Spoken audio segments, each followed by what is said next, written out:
নাস্তিকবাদী, তিন প্রভুপন্থী।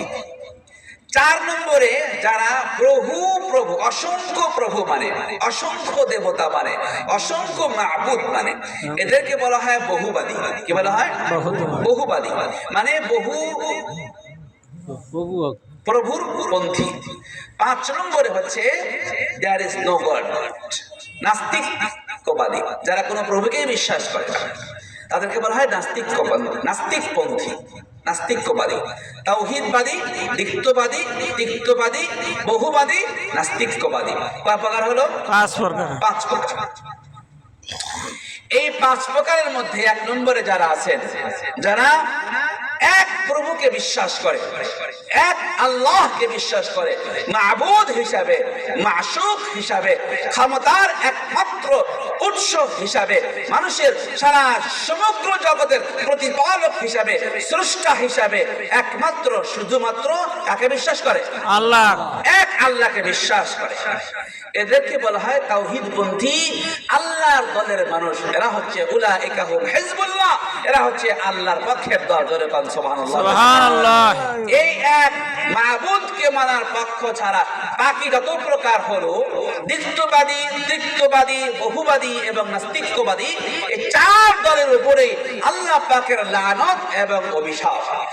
সুতরাং এই অভিশপ্ত 4টি পথ এবং মতকে ছেড়ে দিয়ে যেই মানুষগুলো বুদ্ধির পরিচয় দিয়ে, বিবেকের পরিচয় দিয়ে, ইন্টেলিজেন্ট পারসন হিসাবে আল্লাহকে তারা মেনে নিয়েছে, এক মাবুদকে যারা বিশ্বাস করে ফেলেছে, এই মানুষগুলোর অবস্থাটা কেমন হলো?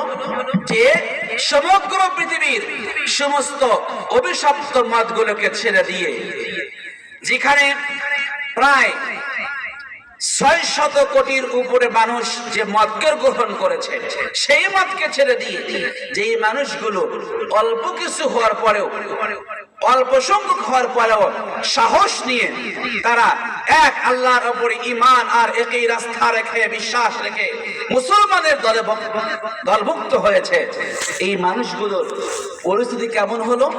যে এরা সব ফেলে দিয়ে এক আল্লাহকে ভালোবেসেছে। কথা ঠিক? ঠিক।